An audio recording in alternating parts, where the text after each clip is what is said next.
And they wanted, the title is called Ode to One Spirit Path. And I thought, you know what, I think it's a good idea for me to write a poem. It's been a while since I wrote a poem, since I wrote a book. So, what I want to do is to actually share with you this poem that I wrote. And it tells a story about the past and how we understand what has happened about our lives when we actually cross over. So, it's actually a story about two cowboys. So, two cowboys ride towards the desert sun.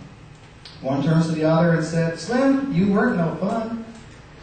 Riding with you all my life, I thinks I got nothing done. Spending my time on my back of my steed, all I got was cuts and scrapes in my hands, they bleed. We've been branding, roping, girling, chasing, all things that are set aside. What really burns me up is you took my bride. I know, we said we'd share our goods, but tarnation, you grabbed this one right out of the woods. She was a pretty heifer. Her black flowing hair was long, just like my old Betsy here. She was a wild at first and mighty strong. Yeah, those were the days we sit and ride, my spurs and my boots, my butts rough like rawhide. So why are we here? So I'm just curious to see. Somehow it looks like a road to Galilee. Galilee, you say, replies his partner named Bill. Well, we've been spending our moments together still. Trapping and singing, hunting, sometimes life was grim. Now you can have a look yonder there, Slim. Y'all are paths are wide. We have trails to see, people to meet, and it's not over, Slim. You're stuck with me. It was your spirit path you took, an old medicine man told me once. It's like a brotherhood we chose to give people a look. The experience we learned when I opened the good book. The only good book you read, Bill, was Cooking with Cookie. And he wasn't pretty either, so why bother take a lookie? What I mean, Slim, that it's time to go. We ride towards the old sunset and the eastern plain. Where are we going, Bill? Slim replied, there's no snow and no rain. Oh, look, Bill, there's someone down yonder. As if they're waiting for us to meet, I wonder. Why are we here, Bill? Why are we here? It's our spirit path we took and it's time to leave.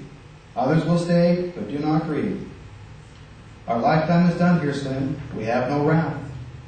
Let's ride in peace. This is an ode for our spirit path.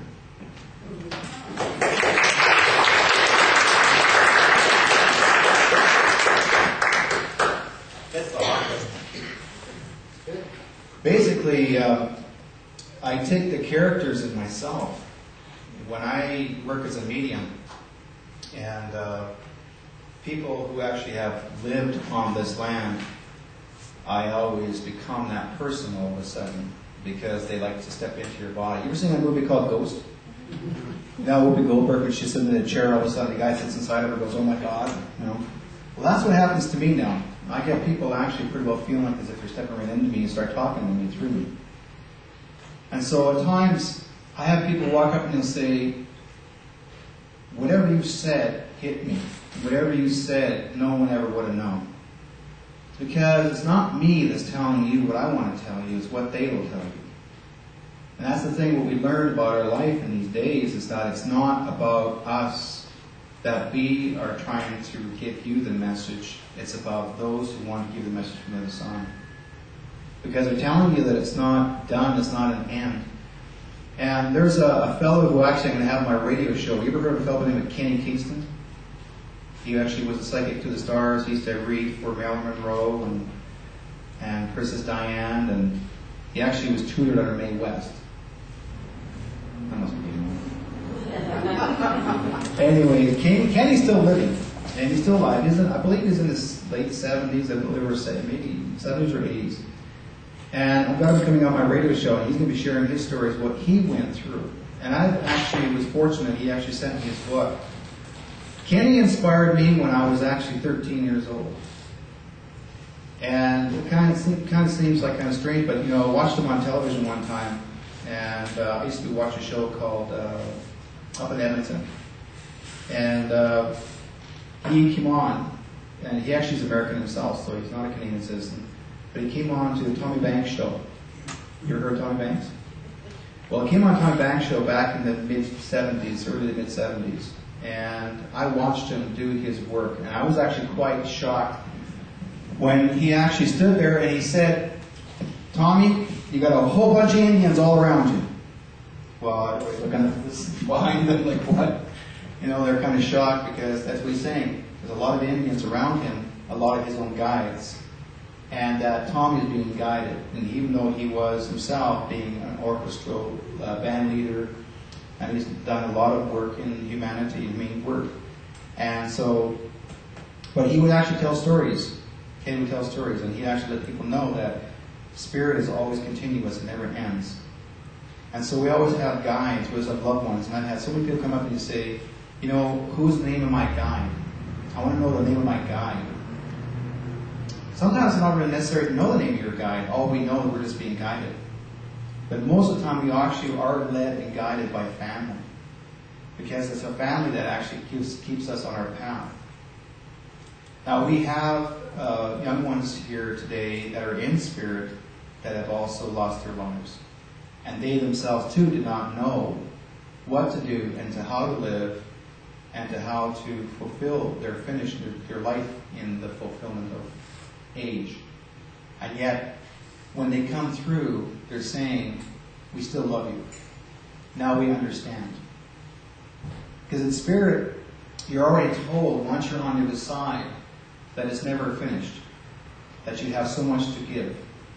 And even children, babies that are even crossed over, they would also even grow up to be young adults. And they'll even come and meet you.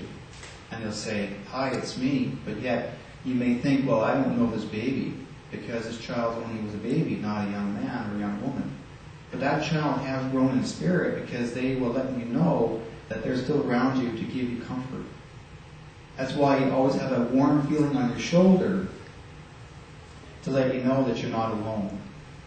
Because we've always felt, I feel so alone inside, I'm all by myself. Even though you may not have any physical people around you at times, you may feel like I need to be by myself. And you want to write a song to inspire yourself. You want to write a poem, as I have done. And when I wrote my book, all that was actually channeled from spirit. It's not because I wanted to feel inspired. They just told me it's time. And when I wrote my book, and I've actually brought my book out and sold for quite a few editions, and people have all said to me, after they read the book, they've said that it has helped them. Something in that book, something in that book that related to them. Something in that, one of the stories that I wrote may relate to them. Because we all have something that relates to us. Because it's always a loss of a loved one, or having to feel alone, or wanting to make something happen for us, or even for dealing with a drug and alcohol addiction, or even tobacco addiction, or even like other kinds of addictions in our lives, or just basically feeling why we feel at times suicidal. People at times do go through that. Because we feel like kind of lost inside. Why do we inspire ourselves to want to feel suicidal? To end it really quick. I always tell people, it's not done yet. Because if you go to the side of spirit sooner than you're supposed to, it's going to slow you down because you're not going to get to meet anyone until you come to understanding what you've done wrong. And the wrong is not what God tells you what you've done wrong, is what your higher consciousness tells you.